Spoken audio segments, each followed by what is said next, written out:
대체 뭔 난리야? 아가씨, 경운기 운전할 줄은 아나? 어디서 경운기를 훔쳐 몰다가 사고를 낸 거야?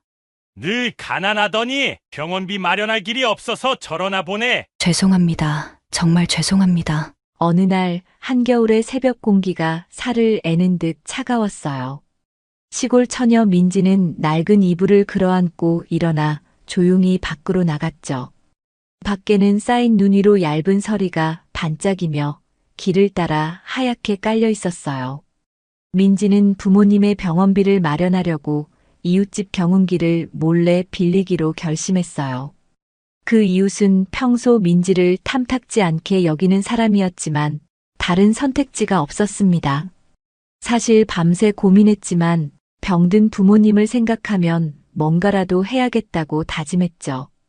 목장갑을 낀 손으로 경운기 시동을 켜고 민지는 서툰 손놀림으로 조심스럽게 운전대를 잡았어요.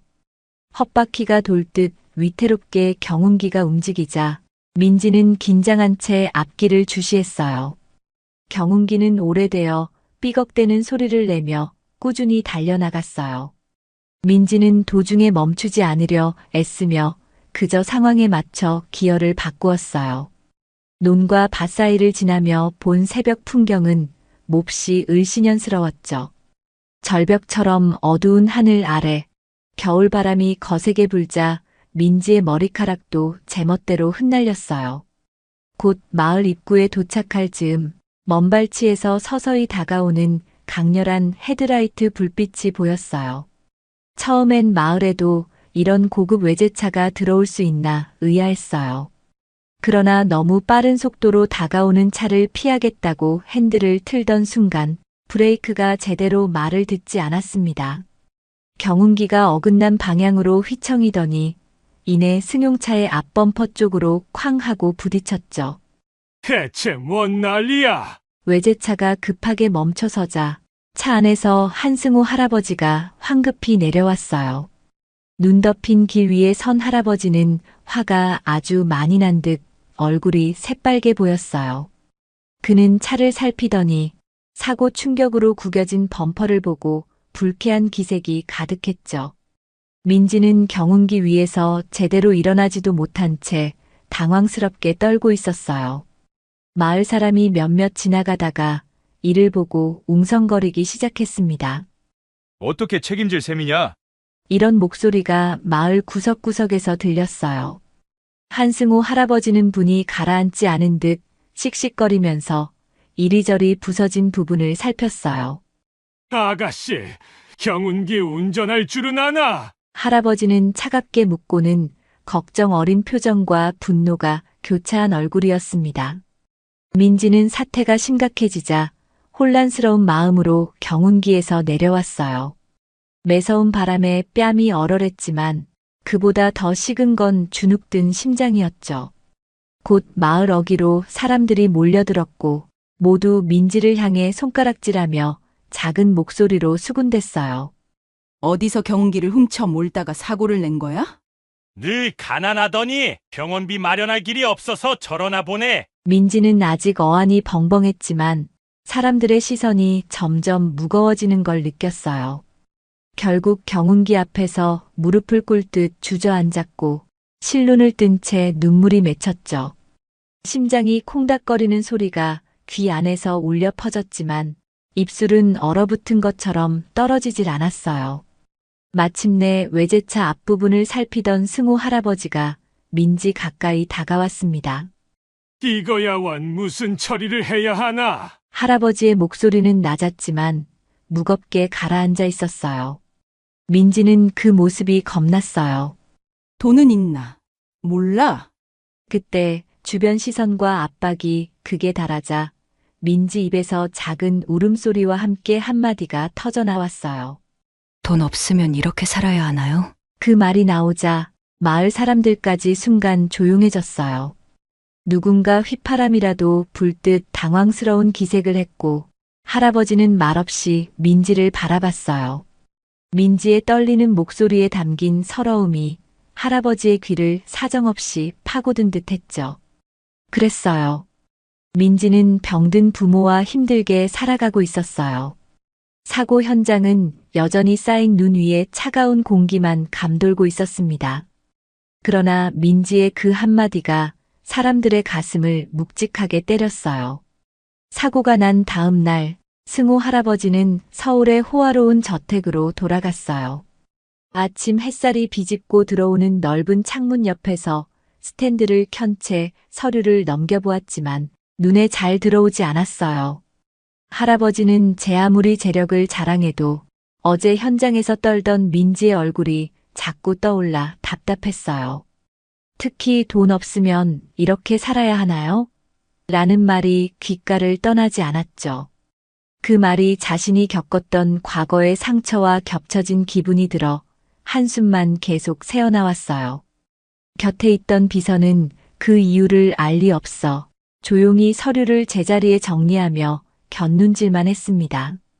마음이 차분하지 않으니 잠조차 편히 들 수 없었던 할아버지는 밤늦도록 서재를 서성였어요. 서랍 안에 소중히 간직해둔 옛 사진 몇 장을 꺼내어 바라보았어요. 사진 속에는 어린아이가 웃으며 카메라를 바라보고 있었어요. 불과 3살 정도 되어 보이는 그 아이는 할아버지를 꼭 닮은 눈매였죠. 옆에는 다정한 미소를 짓고 있는 딸 부부의 모습이 어렴풋이 남아 있었어요.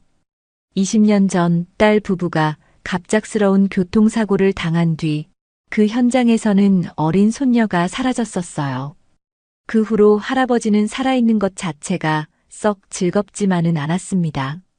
아무리 재산을 모으고 사업을 성공시켜도 손녀를 잃은 상실감은 나아지지 않았죠. 그때마다 만약 손녀가 살아있다면 어디에서 어떻게 지낼까? 라는 생각을 했어요. 사진을 쥔 손이 가늘게 떨릴 때 문득 민지의 울먹이던 얼굴이 떠올라 마음이 한층 더 답답해졌어요. 한편 시골 마을에 남은 민지는 점점 더 힘들어졌습니다. 부모님은 병원에서도 충분한 치료를 받지 못했고 의료비가 턱없이 부족했죠. 사고로 경운기까지 망가뜨렸다고 이웃에게 몰아세움을 당하자 민지는 입술을 꼭 깨물었어요. 이 세상은 누구에게나 공평하지 않다는 생각이 들며 괴로운 표정을 감추지 못했어요. 돈도 연줄도 없는 처지에 사고 변상 요구가 날아들자 민지는 어찌할 바를 몰랐어요. 마을 회관 앞을 지날 때마다 사람들의 손가락질이 등 뒤를 찌르는 것 같았죠. 아이고 경기나 제대로 몰지도 못하는 게. 라는 목소리가 들리면 고개를 숙인 채 달아나듯 집으로 돌아갔습니다. 집에 돌아와도 분위기는 밝지 않았어요. 부모님은 내색은 하지 않지만 묵묵히 병상에 누워 힘겹게 지내고 있었어요. 민지는 상한 마음을 숨기려 해도 부모님 앞에서는 늘 울컥해져서 방으로 들어가 몰래 눈물을 훔쳤어요. 밤이 되면 덜컹거리는 방문에 바람이 스며들어 방 안이 한기가 맴돌았어요. 민지는 얇은 이불을 여럿 겹쳐 덮고 가만히 누워서 생각했습니다. 하루하루 견딜수록 상황은 더욱 절망스러워졌고 그저 막막함만 커지는 기분이었죠.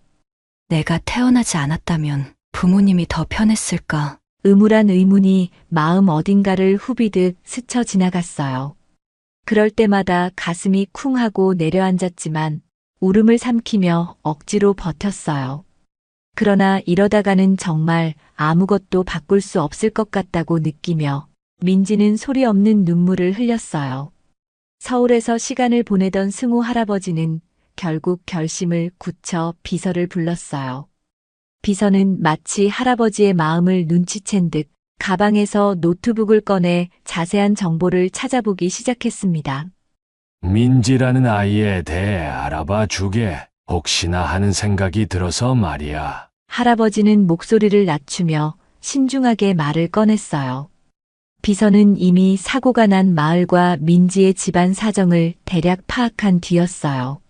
며칠 동안 집중해서 자료를 모으자 점차 무언가 예감이 들 듯한 그림이 잡혀가기 시작했죠. 비서는 마을에서 민지에게 직접 접촉하거나 그 주변 사람들을 은밀히 조사했고 오래된 문서나 기록까지 뒤졌어요. 그리고 어느 날 비서는 두툼한 서류를 손에 들고 할아버지 앞에 섰어요. 비서가 가져온 서류를 펼쳐본 할아버지의 표정이 일그러졌습니다. 거기에는 민지의 출생 배경, 생년월일, 어린 시절에 겪은 사고에 대한 대강의 내용이 적혀 있었어요. 사고 당시 잃어버린 손녀의 정보와 민지의 기록이 놀랍도록 겹쳐졌죠. 설마 진짜? 할아버지는 목이 타는 듯 갈라진 목소리로 중얼거렸어요.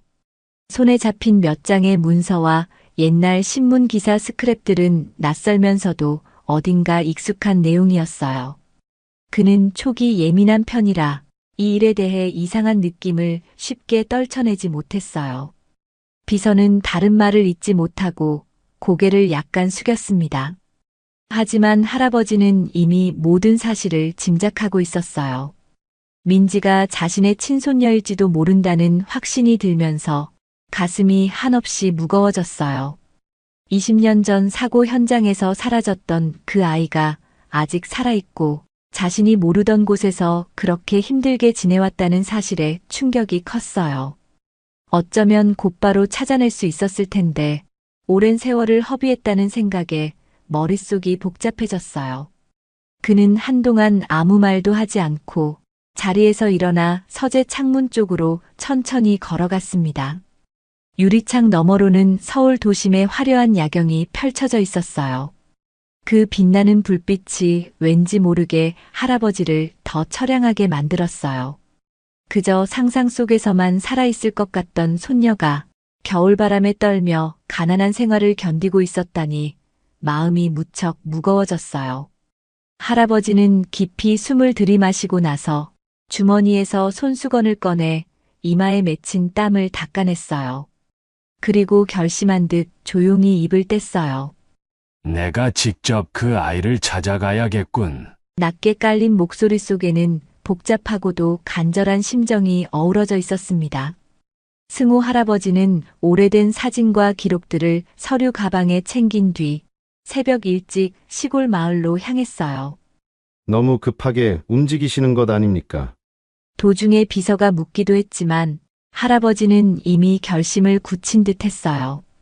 늦어도 너무 늦었어. 더 미루면 안 되겠어. 차창 밖으로는 희미한 여명이 퍼졌고 할아버지는 온갖 상념에 뒤엉킨 얼굴로 창문만 물끄러미 바라봤어요. 그 한동안의 침묵 속에서 20년 전 잃어버린 손녀를 떠올리며 수없이 해왔던 후회가 다시 고개를 들었습니다. 정말 민지가 그 아이가 맞는 걸까? 맞다면 어떻게 사죄해야 할까? 이런 생각들이 마음을 짓누르자 할아버지의 눈이 새벽빛에 약간 젖어들었어요. 한참을 달려 마을에 도착했을 때 아직 이른 시각이라 길에는 사람이 많지 않았어요. 할아버지는 차에서 내려 대문 밖을 살폈어요. 그곳은 이전에 자신이 경운기에 부딪혔던 그 길과 가까운 곳이었죠. 마을 어귀에서 걸어가다 보니 작은 흙길 옆에 허름한 집이 눈에 들어왔습니다. 장작더미와 농기구들이 어지럽게 놓여 있었고 안에서는 희미한 기침 소리가 새어나왔어요. 저기가 민지의 집인가? 할아버지는 가슴이 두근거려 잠시 걸음을 멈췄지만 곧 결연한 표정으로 대문에 손을 얹었어요. 민지야, 혹시 집에 있니? 낯선 기척을 느낀 검은 개가 낮게 으르렁거렸고 할아버지는 살짝 긴장된 목소리로 다시 문을 두드렸어요. 조금 뒤 낡은 대문이 삐걱 열리더니 민지가 고개를 내밀었어요. 민지는 누군가 찾아온다는 생각을 전혀 못했는지 눈이 퀭하고 머리카락도 제멋대로 헝클어져 있었습니다. 누구시죠? 민지가 대충 인상을 찌푸리며 묻자 할아버지는 작은 한숨을 삼켰어요. 방 안에서 희미한 기침 소리가 들리고 그 사이로 민지 부모님이 앓는 듯한 기척이 더 선명해졌어요.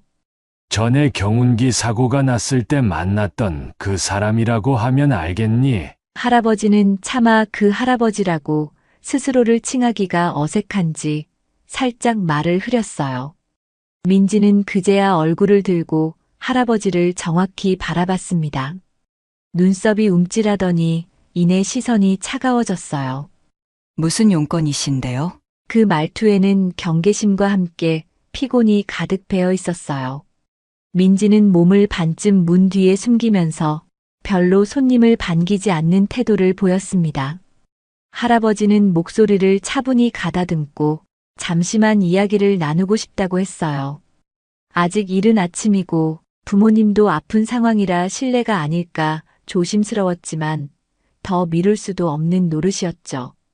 민지는 잠시 망설이다가 결국 마당 한켠으로 할아버지를 이끌었어요.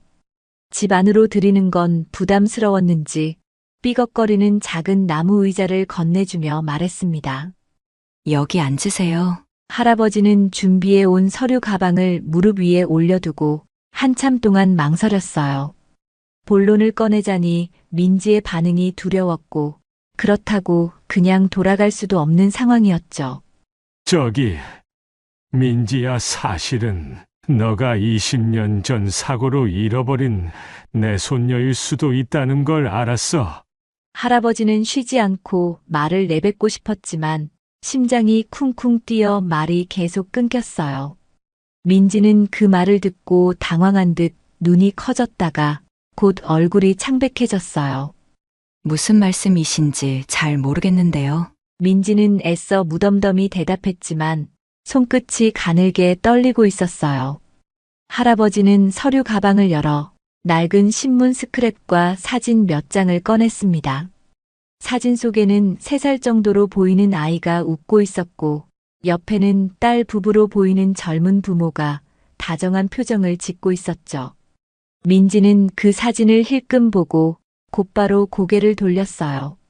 이게 저랑 무슨 상관이 있는데요? 차가운 목소리였지만 할아버지는 민지가 당황하고 있음을 느꼈어요.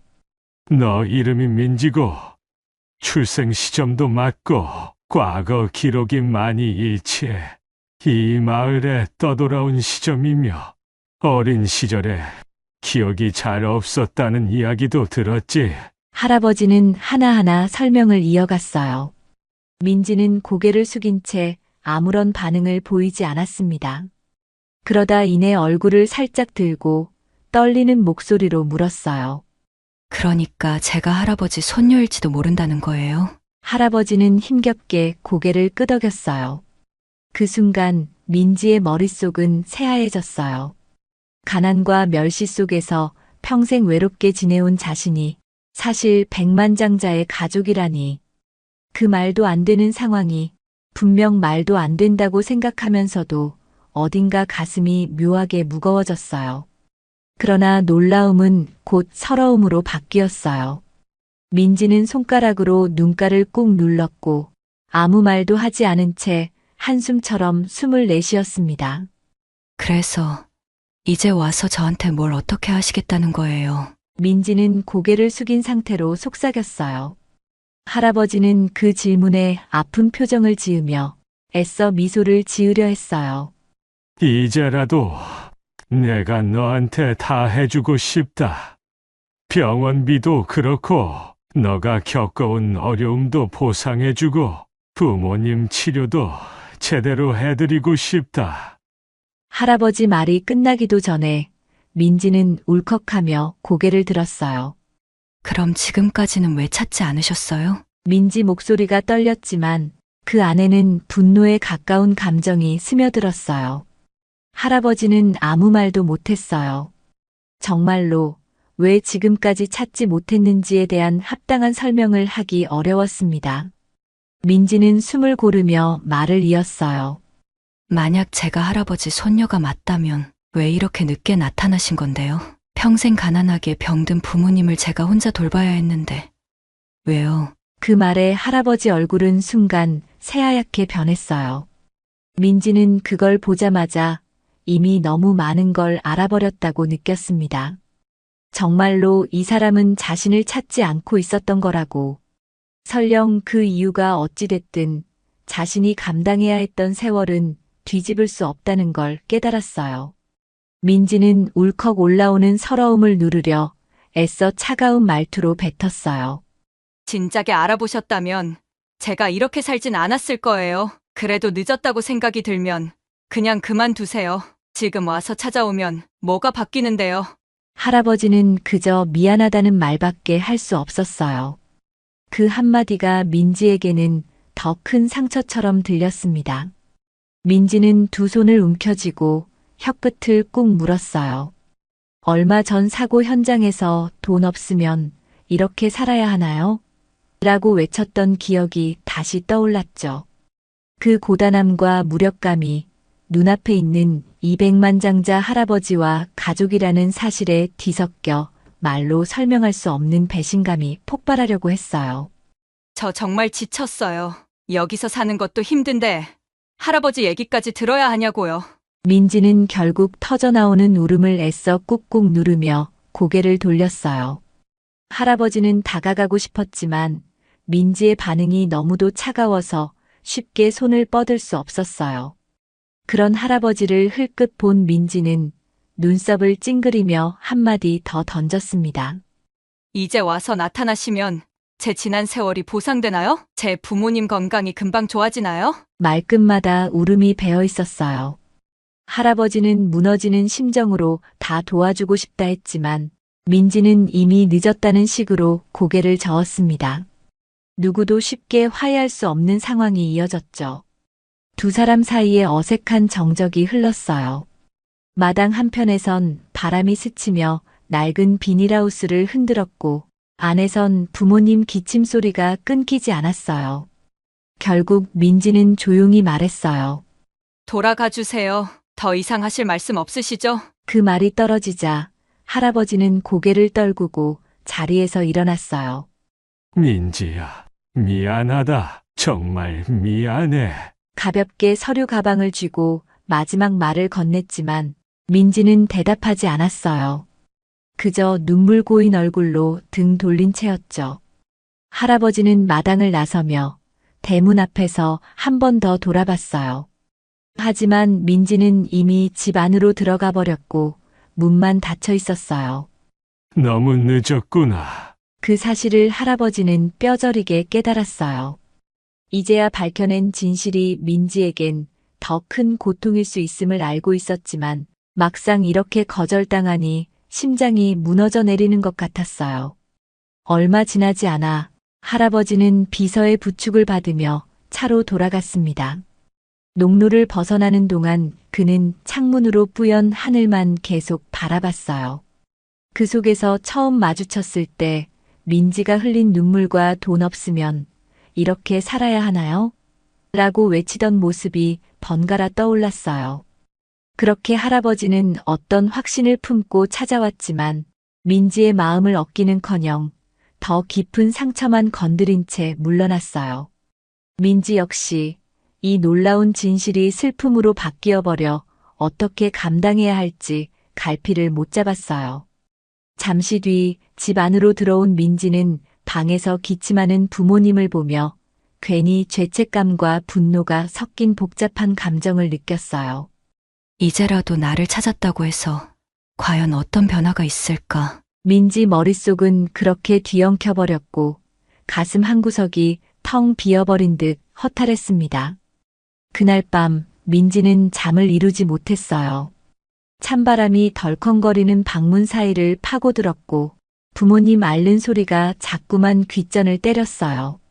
할아버지가 진짜 가족이라면 왜 이제야 나타난 거지?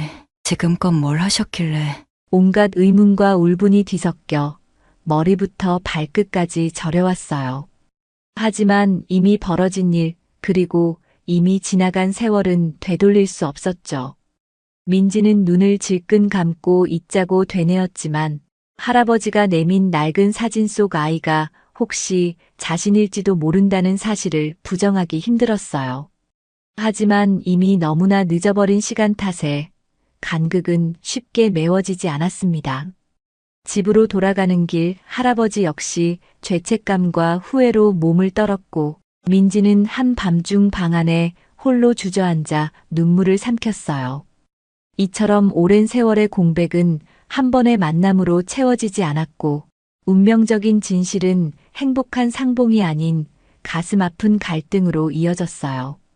둘 사이의 감도는 슬픔이 얼마나 더 깊어질지 혹은 여기서부터 어떤 변화를 맞이할지 아직은 누구도 알 수 없었습니다. 시간이 흘러 민지가 백만장자의 손녀라는 소문이 마을에 빠르게 퍼져나갔어요. 다짜고짜 찾아온 승호 할아버지를 눈으로 본 이들이 수군거리기 시작하더니 소문은 삽시간에 번져갔어요. 민지가 사실 부잣집 손녀라더라. 서울에서 엄청난 사업체를 운영하는 사람이라고 하던데. 각양각색의 말들이 돌면서 그간 민지를 무시하고 괴롭히던 사람들의 태도도 점차 달라지기 시작했어요. 특히나 마을 이장 김만복은 평소 민지 집안을 낮잡아보고 심부름을 시키거나 보조금 문제로 압박하던 인물이었습니다. 그는 민지가 막대한 재산의 상속자가 될지도 모른다는 소문을 듣고 기겁했죠. 자신이 했던 행실들이 혹여 뒤탈이 될까 두려운 마음에 먼저 민지에게 접근해 화해하려 시도했어요. 어느 늦은 오후 마을 회관 앞에서 민지가 부모님의 약값을 줄이기 위해 서류를 확인하고 있을 때 김만복이 다가왔어요. 그는 민지를 보며 반갑게 웃는 척하면서 어색하게 목소리를 깔았어요. 민지야, 그동안 내가 조금 심하게 굴긴 했지. 미안하네. 사실 자네가 이렇게 힘든 줄 몰랐네. 민지는 그 말을 듣고 고개를 들었어요. 이장이 보인 태도, 변화는 너무나 갑작스러웠고 민지 입장에서는 의심이 안 들 수가 없었습니다. 항상 무시와 구박만 해오던 사람이 갑자기 웃으며 다가온다는 게 쉽게 받아들여지지 않았죠. 그러나 이장은 꿋꿋이 계속해서 넉살 좋은 표정을 지으며 기회를 노렸어요. 뭐, 앞으로 잘 부탁하네. 마을에 어려운 일이 있으면 언제든 말해주고. 그는 민지를 달래듯 뭔가 선심을 쓰려는 모양새였어요. 하지만 민지의 표정은 냉랭했어요. 이장은 화해의 손길을 내밀어 보려고 했지만 민지는 단호하게 고개를 저었죠. 그리고 슬픈 눈동자로 이장을 똑바로 바라봤어요. 사람을 이렇게 짓밟고선 이제 와서 용서해달라니요? 그 한마디에 이장은 말문이 막혀버렸어요. 마을 어귀를 지나가던 몇몇 주민들도 그 광경을 지켜보며 조용히 숨죽였어요. 민지의 목소리에는 그간 쌓였던 서러움과 상처가 고스란히 서려 있었어요. 이장을 포함한 마을 사람들은 그제야 민지가 얼마나 힘든 생활을 해왔는지, 그리고 지금까지 어떤 상처를 받았는지를 깨닫기 시작했어요.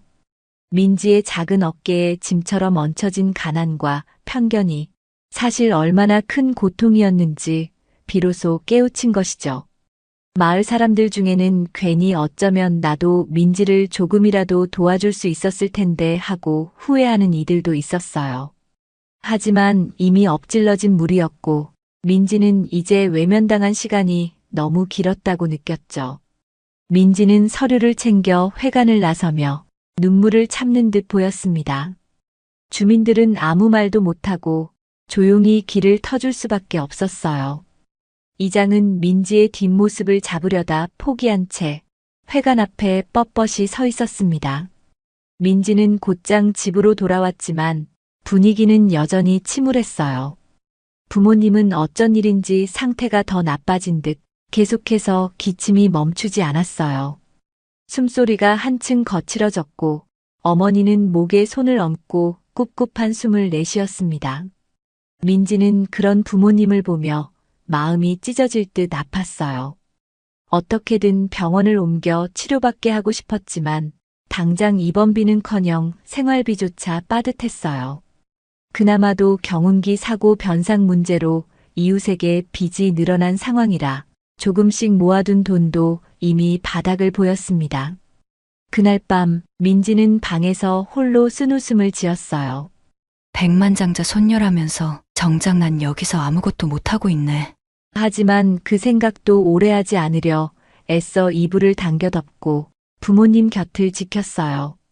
한편 멀리서 이를 지켜보던 승호 할아버지의 마음도 무거웠어요.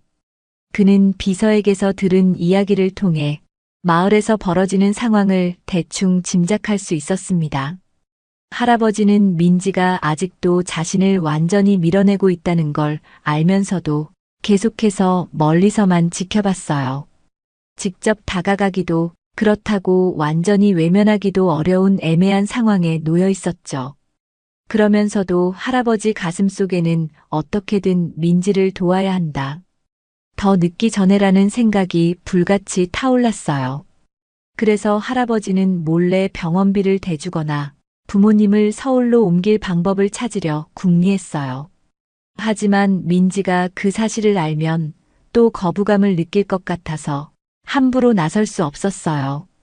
그는 어렵게 보험과 의료기관 인맥을 알아보며 조심스럽게 우회로를 찾기 시작했습니다. 민지가 그런 할아버지의 고민을 알 리 없었어요. 마을 사람들에게 별다른 관심도 못 받고 오히려 단번에 태도를 바꾼 이장 때문에 더 상처만 커졌죠. 그녀는 부모님이 조금이라도 편히 지낼 수 있도록 하루에도 몇 번씩 약을 챙기고 먹을 음식을 마련하려 뛰어다녔어요. 어느 날은 마을에 새롭게 들어온 의사 선생님이 방문 진료를 해준다는 소식을 듣고 추운 길을 걸어가서 의사를 찾아가기도 했습니다. 그러나 그 의사는 이렇게 말했어요. 치료가 필요한데 병원비 문제부터 해결해야겠네요. 민지는 도와줄 사람 없이 혼자 모든 문제를 떠안고 있었죠. 그 와중에 이장이나 일부 주민들은 여전히 민지의 친가가 엄청난 재산을 숨겨둘 것이라는 추측을 내놓았어요. 민지가 자발적으로 도움을 주지 않는다고 헐뜯는 목소리도 곳곳에서 들렸습니다. 결국 그렇게 뒤틀린 시선들 사이에서 민지는 더욱 고립감을 느꼈어요. 마을은 겉으론 평화롭지만 속에는 끊임없는 소문과 잡담이 판치는 곳이었어요. 민지는 사람들의 입방아에 오르내리는 자신이 견딜 수 없었지만 부모님을 내버려 두고 어디 갈 수도 없었습니다. 그래서 더욱 외로웠어요. 흙탕물 튀는 길을 매일 걷고 장작을 패고 밖에서 냉기를 잔뜩 머금고 들어오면 부모님은 그저 미안한 눈길을 보냈습니다. 민지는 매일 밤마다 스스로를 다독였어요. 이렇게 살다 보면 언젠가는 나아질 거야. 꼭 그렇게 돼야 해. 하지만 밖에서는 사람들이 끊임없이 민지에 대한 이야기를 늘어놓았고 민지 스스로는 점점 무력감에 빠져들었죠. 멀리서 이 광경을 보던 승우 할아버지는 잃어버린 손녀를 한 번에 품을 수 없다는 현실에 무너질 듯 힘들었어요. 그러나 자신이 직접 다가가면 민지는 또 격렬하게 거부할 게 뻔했어요. 결국 할아버지는 주변을 조금씩 탐색하며 민지를 지원할 우회적인 방법을 찾기 시작했어요. 마을에 일단 병원 시설과 의료 혜택을 확대하는 사업을 추진해 보는 건 어떨까요? 비서는 그런 제안을 했지만 할아버지는 더 직접적이고 빠른 대책을 원했습니다. 그러나 민지의 마음을 존중하면서도 현실적 도움이 되려면 어떤 방식으로 접근해야 할지 고심이 깊었죠. 결과적으로 할아버지와 민지 사이의 거리는 쉽게 좁혀지지 않았고 서로 다른 아픔을 간직한 채 시간이 흘러갔어요. 민지 집안의 과거 사고에 대해 승우 할아버지가 직접 조사하기 시작한 건 이즈음이었어요. 그저 딸 부부가 교통사고로 세상을 떠났다는 사실 외에는 딱히 의심할 단서가 없다고 여겼어요. 그렇지만 오래된 기록과 증언을 하나둘 확인하면서 어떤 불길한 예감이 고개를 들었죠. 바로 딸 부부의 사고가 단순한 우연이 아니라 경쟁업체 대표 최 씨의 계획적인 음모일 수 있다는 가능성이었어요. 할아버지는 처음엔 믿기 어려웠지만 의심을 품고 비서에게 구체적인 자료 조사를 지시했습니다. 비서는 경찰 기록과 옛날 신문, 그리고 사고 당시 목격자 진술 등을 뒤져보기 시작했죠. 처음에는 어느 누구도 그게 사실이겠어라며 반신반의했어요. 하지만 조금씩 드러나는 단서들은 생각보다 강력했어요. 과거에 최 대표가 운영하던 사업체가 위기에 몰렸다는 기록이 발견되었고 그 시점이 딸 부부의 사고 시기와 절묘하게 맞물려 있었어요. 한두 번의 단순 우연이라고 넘기기엔 알 수 없는 의구심이 커졌어요. 거기다 지역 경찰서의 오래된 문서 중 일부가 누락되어 있다는 점, 그리고 사고를 일으킨 트럭 운전사에 관한 진술이 이상하게 뒤죽박죽이라는 점 등 자잘한 퍼즐 조각들이 연결되자 섬뜩한 그림이 서서히 떠올랐습니다. 비서는 이렇다 할 단서를 놓치지 않기 위해 은밀히 마을 사람들의 이야기도 종합했어요. 당시 최 대표가 큰 사업 확장을 계획하고 있었고 승호 할아버지 딸 부부와 비슷한 분야에서 경쟁하던 사실을 확인했어요. 그뿐만 아니라 과거 최 대표와 관련된 다양한 의혹이 종종 떠돌았다는 소문도 입수했죠. 예컨대 직원들의 급여 문제나 사업장이 갑자기 폐쇄된 뒤 행방을 알 수 없었던 인부들 이야기가 공공연하게 돌았습니다. 분명 법적으로는 아무 문제가 없다고 종결된 사안이었지만 뒷말이 너무 많았어요. 사실 그때도 돈과 권력을 이용해 상황을 무마했다는 풍문이 제법 돌았어요.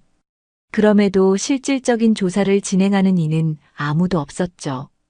너무 오래된 일이었고 무엇보다 최 대표가 부와 세력을 너무 단단히 갖추고 있어 감히 건드리기 어려운 인물이었거든요.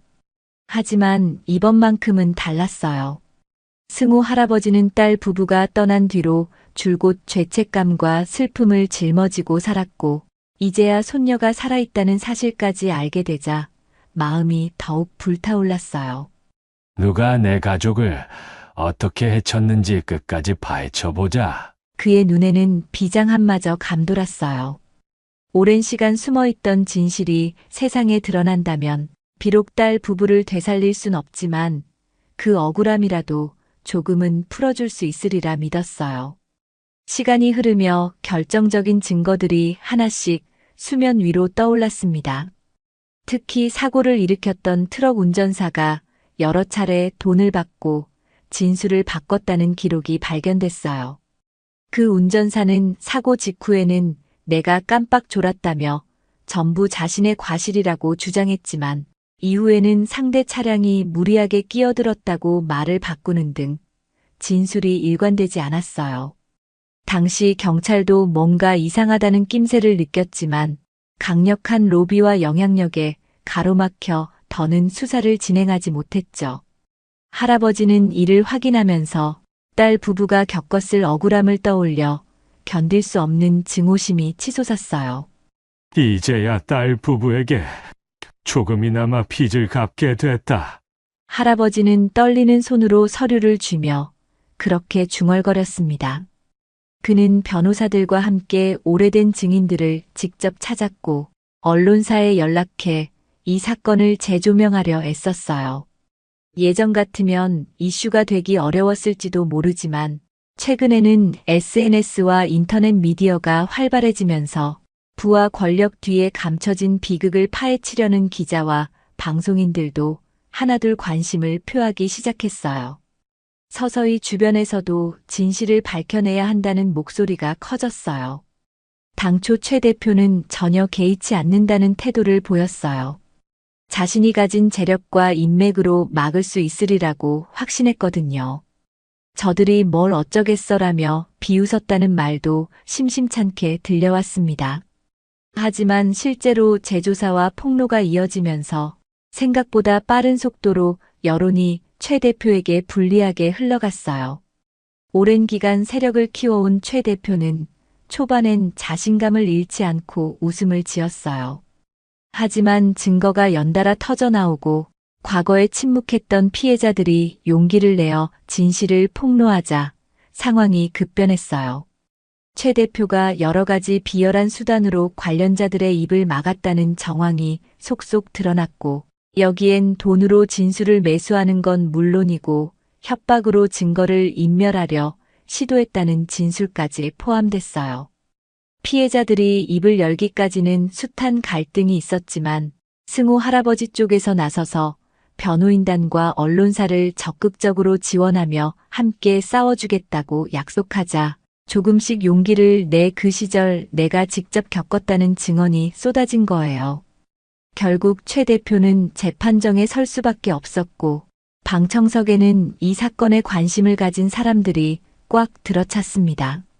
승호 할아버지는 증인석에 올라 딸 부부가 생전 어떤 사람들이었는지, 그리고 손녀를 잃어버린 뒤로 어떤 삶을 살아왔는지 떨리는 목소리로 털어놓았어요. 그 목소리는 잔잔했지만 한없이 깊은 슬픔과 분노가 묻어나 주변을 숙연하게 만들었죠. 재판정에 있던 사람들은 지금껏 부자로만 알고 있던 할아버지가 이토록 처절한 상실감을 안고 있었다는 사실에 새삼 놀랐습니다. 할아버지는 딸 부부가 평소에 얼마나 성실하고 정직한 사람이었는지 자신이 해주지 못했던 마지막 인사를 전하지 못한 후에까지 솔직히 고백했어요. 그러면서 잃어버린 손녀에게는 더더욱 이런 음모가 있었다는 사실을 밝혀주어야 한다고 강조했어요. 방청석 한편에서는 흐느끼는 소리가 들려올 정도로 분위기가 숙연해졌어요.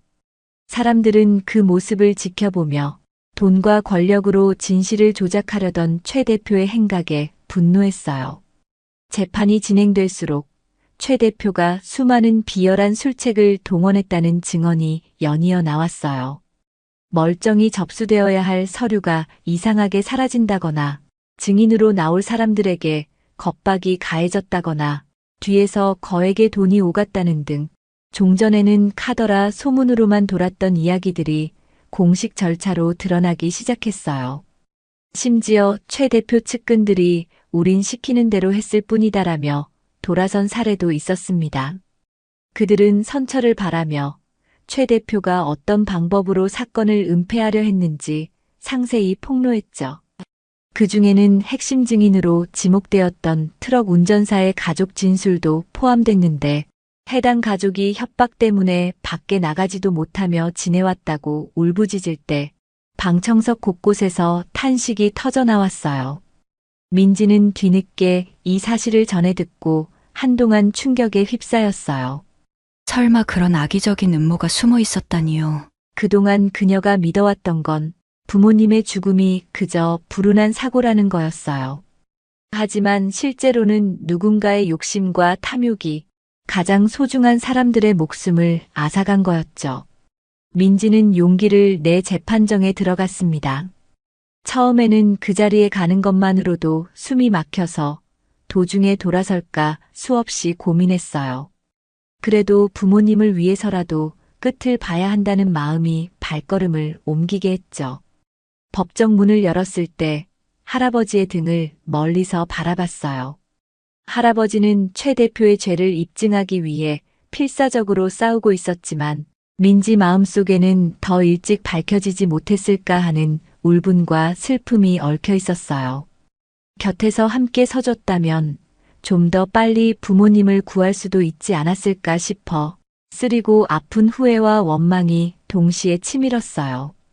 그럼에도 민지는 한편으로 할아버지의 노력을 지켜보며 그 진심을 조금씩 느낄 수 있었죠. 결국 법정은 최 대표에게 중형을 선고했어요. 사건을 은폐하려던 모든 시도가 수포로 돌아가고 더 이상 빠져나갈 구멍이 없었죠. 재판장이 중형 선고 이유를 낭독하는 동안 최 대표는 말없이 고개를 떨궜지만 그 얼굴에는 여전히 후회나 반성이 아닌 허탈감만 보였어요. 법원 앞에서는 취재진과 구경꾼들이 몰려 혼잡을 이뤘고 할아버지도 기자회견을 짧게 열었어요.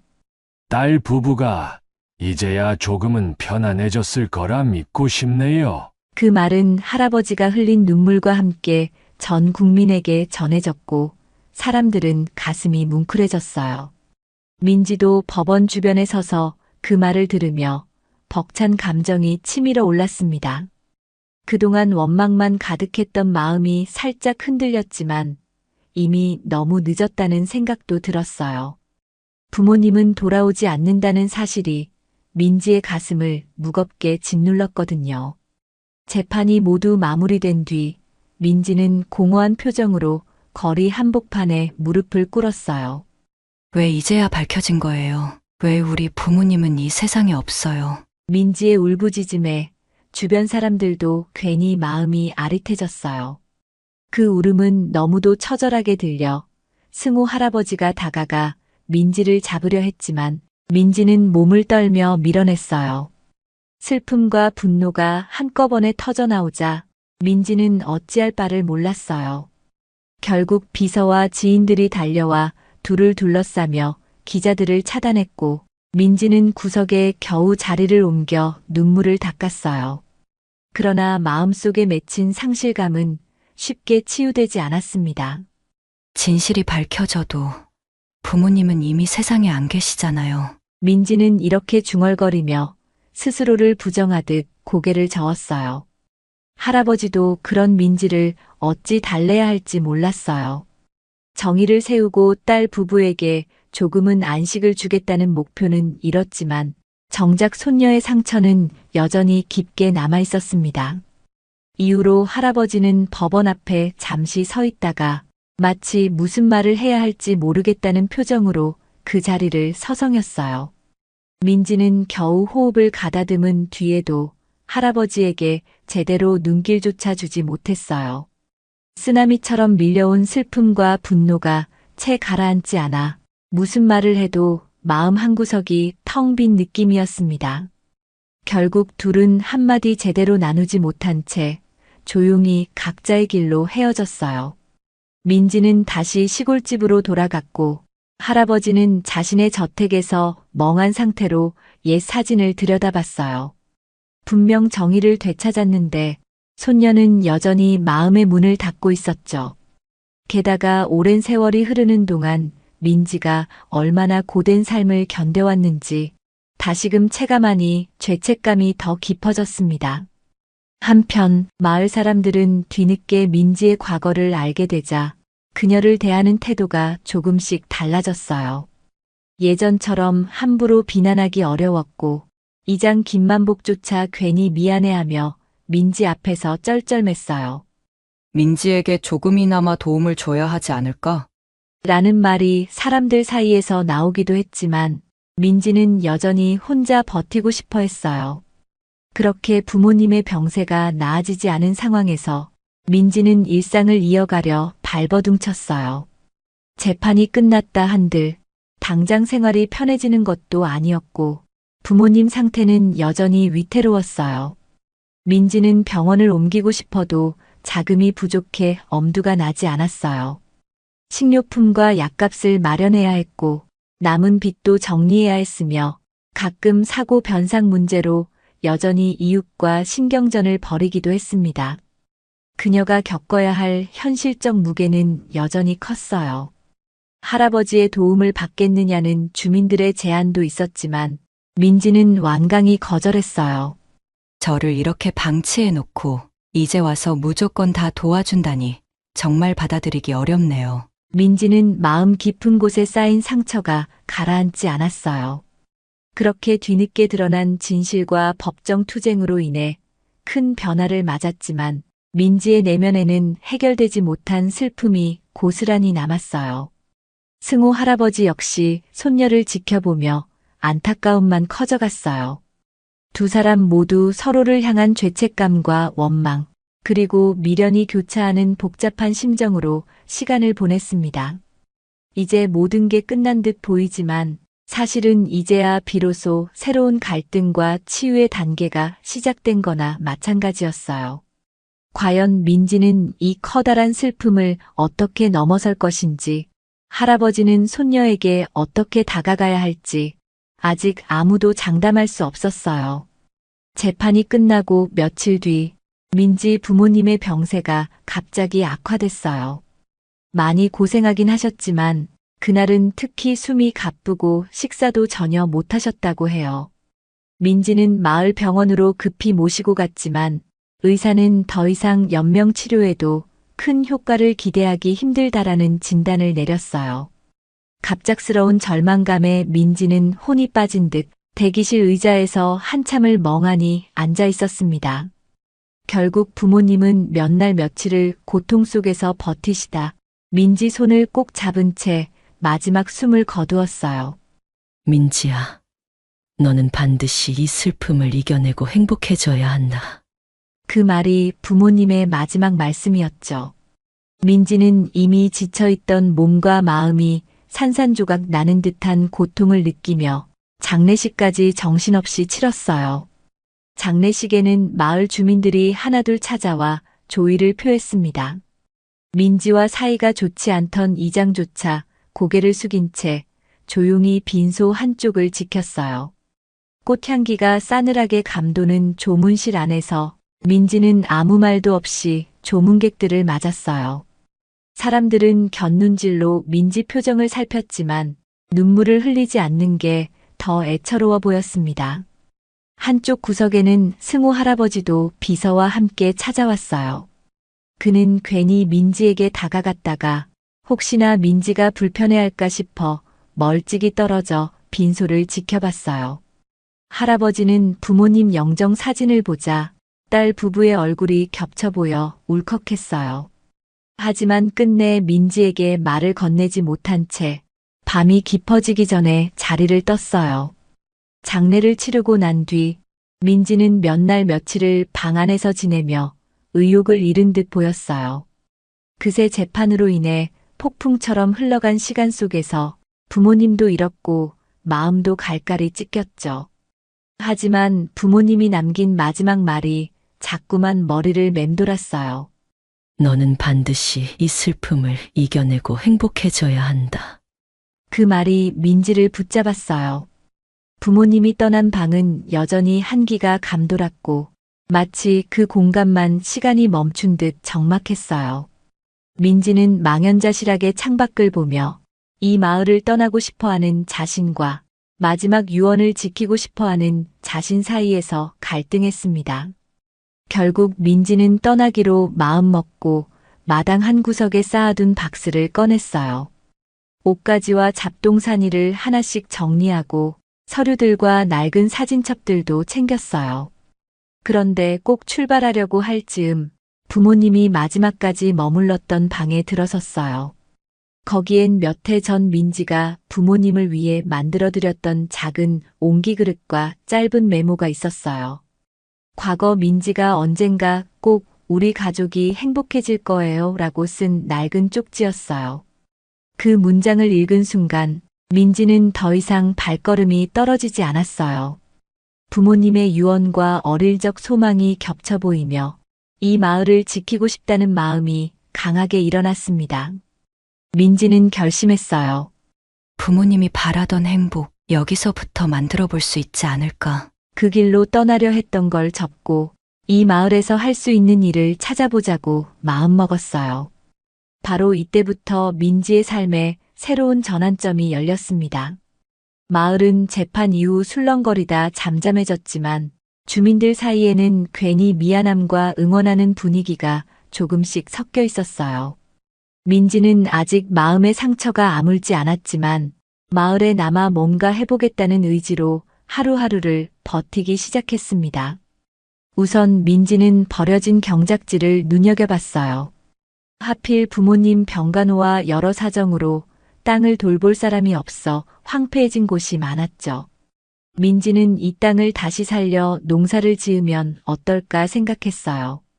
처음엔 주위에서 그건 힘들 텐데라며 고개를 저었지만 민지는 협동조합을 구성해보자고 열정적으로 설득했습니다. 한 사람 한 사람 찾아가서 농업기술센터 지원 정보나 정부 보조금 제도 등을 알려줬어요. 이장을 포함한 몇몇 주민들도 반신반의하면서도 혹시나 하는 마음으로 귀 기울였어요. 과거 민지를 무시하던 이들도 그녀가 보이는 진심과 실행력에 조금씩 신뢰를 보내기 시작했어요. 승호 할아버지는 멀리서 이 소식을 듣고 몰래 도움을 주려고 했어요. 직접 마을에 가서 자금을 내놓으면 민지가 또 거부할까봐 여러 경로로 우회 지원을 시도했어요. 비서는 농업기술 전문가를 연결하고 농작물 가공 설비를 설치할 회사와 접촉하는 등 물심양면으로 돕기 시작했습니다. 마을 주민들은 처음에 이거 대체 누가 후원하는 거야? 라고 의아해했지만 대충 감을 잡고도 굳이 말을 꺼내지 않았어요.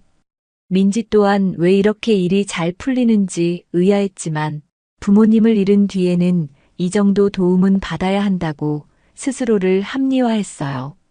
나중에라도 누군가 돕는 손길이 있었다면 내가 그 고마움을 갚으면 되지. 민지는 이렇게 생각하고 매일 아침 일찍 일어나 밭과 논을 살폈어요.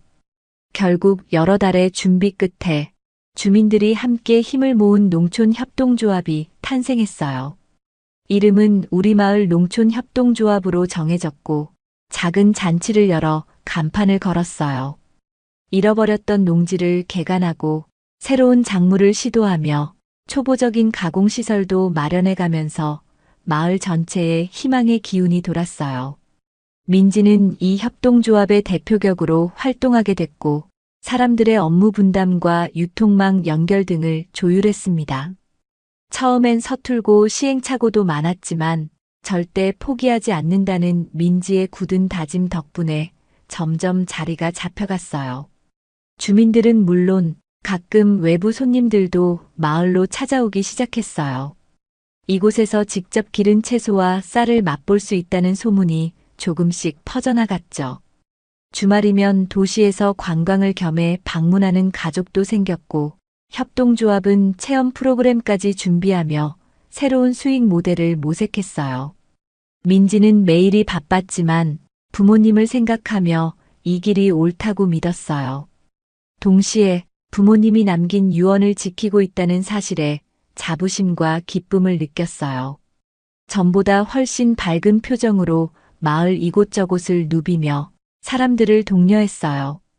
그 모습이 예전과 너무 달라 주민들도 민지가 이렇게 당당한 아이였나라며 놀라워했습니다.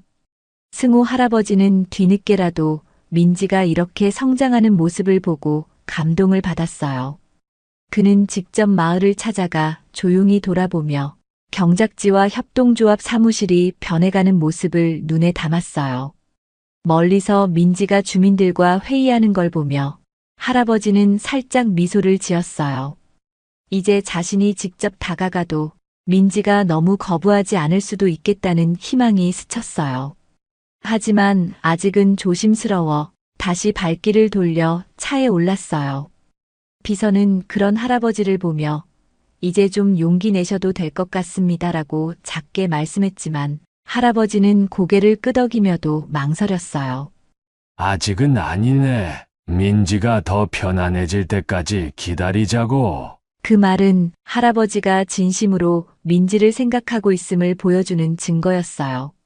그렇게 부모님을 잃은 슬픔을 마음 한구석에 묻은 채 민지는 마을을 일으키겠다는 새 목표로 하루하루를 살아가고 있었습니다. 어느덧 한 해가 훌쩍 지나가고 협동조합 사업이 날로 번창하면서 마을 경제도 서서히 좋아졌어요. 이장은 이렇게 좋아질 줄 몰랐네라며 얼떨떨해했고 주민들은 서로 협력하며 즐거운 비명을 질렀어요. 작은 가공 공장도 추진 중이고 농산물을 전국에 직거래로 유통하는 루트도 확보되었어요. 사람들의 표정은 점점 밝아졌고 마을엔 웃음소리가 끊이지 않았습니다. 이렇게 부모님을 잃은 민지가 마을에서 새로운 희망을 싹 틔우는 과정으로 가득 채워졌어요. 몇 년이라는 시간이 흘렀어요. 민지가 이끄는 우리마을 농촌협동조합은 지방 소도시에서 손꼽히는 성공 사례로 자리 잡았어요. 도시와 농촌을 잇는 직거래 시스템도 안정화됐고 체험 프로그램과 농산물 가공 상품도 인기를 얻었죠. 마을에는 여행객이 많아져 작은 게스트하우스가 생기고 주민들은 새로운 일자리를 얻는 등 다양한 변화가 이어졌어요. 민지는 협동조합의 대표로서 더욱 바쁘게 움직였고 곳곳에서 어느 시골 처녀가 이뤄낸 기적이라고 주목받았습니다. 마침내 민지는 서울에서 열리는 농업 관련 시상식에 초대받았어요. 그 시상식은 농촌 혁신에 두드러진 공을 세운 개인이나 단체를 대상으로 열리는 자리였죠. 민지는 평범한 차림으로 무대에 올랐지만 사람들은 그녀의 성과와 꿋꿋한 의지에 큰 박수를 보냈어요. 마이크를 잡은 민지는 천천히 숨을 고르더니 소감을 말하기 시작했어요. 모든 어려움을 극복하고 여기까지 올 수 있었던 건 제 진짜 가족과 마을 사람들 덕분이었습니다. 그 말이 끝나자 장내에 다시금 박수가 터져 나왔습니다. 민지는 한 번쯤 감정이 북받치는 듯 멈칫했지만 꿋꿋이 말을 이었어요. 이 자리에 부모님이 계시면 얼마나 좋을까 하는 생각이 스쳤지만 이제는 울지 않고 웃으려 애썼어요. 무대를 내려온 민지는 조명 아래를 서성이다가 객석 쪽에서 조용히 지켜보는 승우 할아버지를 발견했어요. 할아버지는 다른 사람들과 달리 넥타이가 약간 삐뚤어진 평범한 양복 차림이었고 손뼉을 작게 치며 미소 짓고 있었어요. 민지는 그 모습을 보며 망설이다가 조용히 걸어가서 할아버지 앞에 섰어요. 주변 카메라 플래시가 팡팡 터졌지만 민지는 상관하지 않았어요. 그리고 울컥한 표정으로 할아버지를 바라보며 작게 말했습니다. 할아버지, 이제야 제가 누구인지 알 것 같아요. 그 말에 할아버지는 눈가가 붉어졌고 아무 말 없이 민지를 꼭 안았어요. 오랜 시간 엇갈렸던 감정과 후회가 그 포옹에 담겨 뭉클하게 전해졌어요. 주변 사람들은 숙연하게 이 장면을 바라봤어요. 사실 민지와 할아버지의 사연이 방송을 통해 조금씩 알려진 터라 몇몇은 이미 알고 있었죠. 두 사람이 이렇게 화해하는 장면을 직접 목격하니 더 큰 감동이 느껴졌어요. 민지는 할아버지를 부둥켜 안으며 이제 더는 예전처럼 원망만 하는 마음이 아니란 걸 깨달았습니다. 잃어버린 손녀와 할아버지, 늦게나마 서로를 인정하고 받아들이는 순간이었죠. 그 모습에 할아버지는 울음을 삼키려 애썼지만 이내 흐르는 눈물을 감추지 못했어요. 그날 밤 시상식이 끝난 뒤 민지와 할아버지는 행사장 근처 찻집에 함께 앉았어요. 할아버지는 민지를 지켜보며 정말 많이 자랐다고 작게 중얼거렸어요.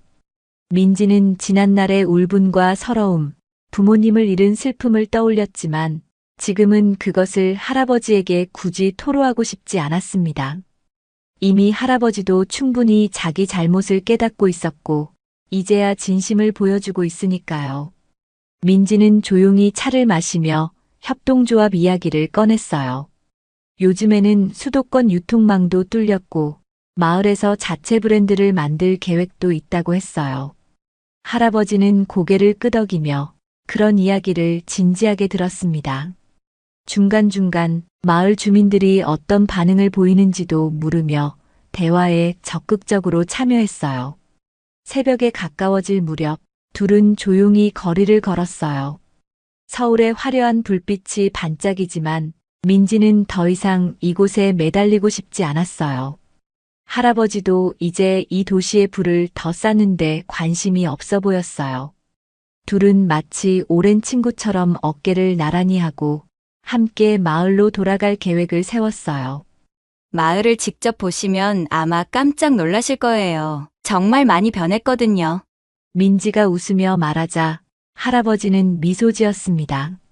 그래, 나도 직접 보고 싶었단다. 며칠 뒤 할아버지는 비서와 함께 다시 마을을 찾았습니다. 차에서 내리는 할아버지를 본 주민들이 깜짝 놀라 달려와 인사했고 민지는 협동조합 사무실 앞에서 그를 맞았어요. 마을 입구에는 작은 축하 현수막이 걸려 있었어요. 민지 수상 축하해. 할아버님도 환영합니다. 라는 문구였죠. 할아버지는 그걸 보고 순간 울컥했지만 웃으며 손을 흔들었어요. 민지는 밝은 표정으로 할아버지를 안내해주며 여기저기 새로 정비된 시설들을 소개했어요. 이장은 어색하게 말하며 반겼습니다. 할아버지도 이렇게 직접 오시니까 마을이 한층 빛이 납니다요. 협동조합 사무실 안에는 수확된 농작물이 가득 쌓여 있었고 직원들이 분주히 분류 작업을 하고 있었어요. 민지는 이곳에서 어떤 농산물을 어떻게 포장하는지 또 어떤 경로로 출하하는지 하나하나 알려줬습니다. 할아버지는 깜짝 놀라며 물었어요. 정말 대단하구나. 너가 다 이룬 거니? 민지는 살짝 웃으며 대답했어요. 혼자 한 건 아니죠. 마을 사람들이 함께 했으니까요. 할아버지는 그 말을 듣고 가만히 고개를 끄덕였어요. 그리고 눈빛만으로 이제라도 내가 내 곁에 있어주겠다라는 마음을 전한 것 같았어요. 그날 저녁 주민들은 작은 축하 파티를 열었어요. 시상식에서 돌아온 민지를 축하하고 할아버지에게도 감사 인사를 건네는 자리였어요. 마당에는 커다란 테이블을 놓고 음식과 술이 차려졌으며 사람들은 노을이 질 무렵까지 왁자지껄하게 떠들었습니다. 민지는 파티 한편에 앉아 할아버지와 나란히 마을 풍경을 바라봤어요. 가난과 멸시 속에서 시작했던 시간이 이제는 추억이 되었다는 걸 실감했어요. 할아버지는 한참 동안 말을 아끼다 조용히 민지의 손을 잡았습니다. 민지는 그 손을 놓지 않았어요. 오랜 상처와 슬픔이 완전히 사라지진 않았지만 이제 민지는 과거를 이겨낼 힘을 갖게 됐어요. 할아버지도 뒤늦게나마 사랑하는 손녀와 함께할 기회를 얻었어요. 두 사람은 노을 진 마당에서 작은 컵을 부딪히며 서로에게 말없이 미소 지었습니다. 마을 주민들은 그 따뜻한 광경을 지켜보며 누구도 끼어들지 않았어요. 그저 이제야 진정한 가족이 되었구나라는 느낌으로 묵묵히 축복해 줄 뿐이었죠.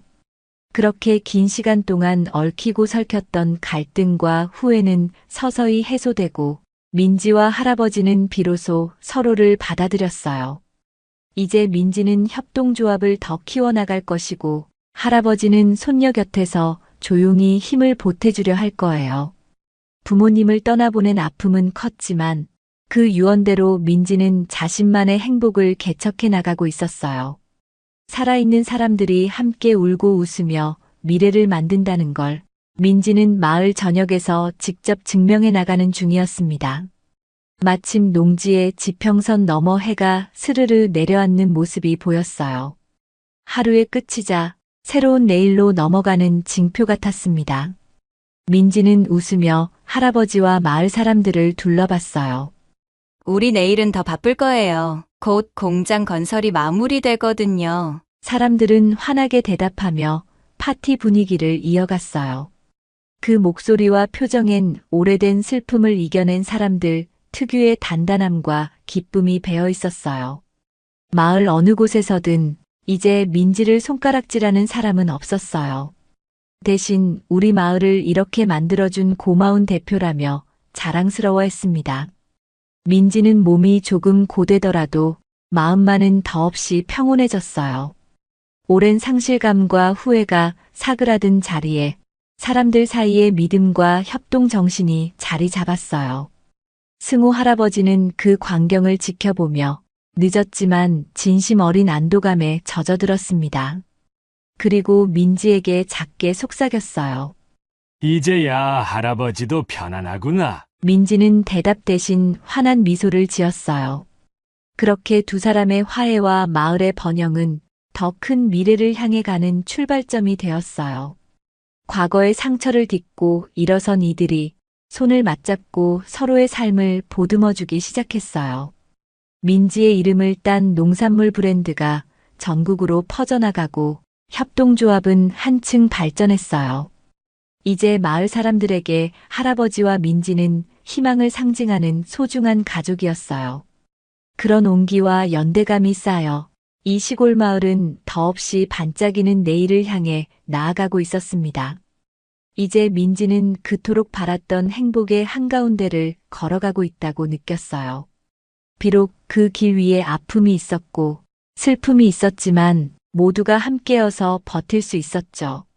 그것이 부모님이 남긴 유언의 진정한 의미였고 민지가 지켜내고 싶은 가치이기도 했습니다. 그리고 승우 할아버지와의 관계도 뒤늦게나마 새로 싹을 틔우는 중이었어요. 시간은 어쩌면 모든 걸 해결해주지 못하더라도 적어도 서로 마음을 열 수 있는 기회를 주었어요. 그렇게 길고 긴 터널을 벗어난 두 사람은 한편에서 웃음소리 넘치는 마을 잔치를 바라보며 미소를 지었습니다. 오랜 고통의 기억을 가슴에 묻고 이제 앞으로 펼쳐질 일들에 대한 기대와 희망을 품었어요. 집으로 돌아가는 밤길, 민지는 하늘의 별을 잠시 올려다보았어요. 흩뿌려진 별빛이 부모님을 떠올리게 했지만 이제는 눈물을 참는 대신 속삭였습니다. 보고 계시죠?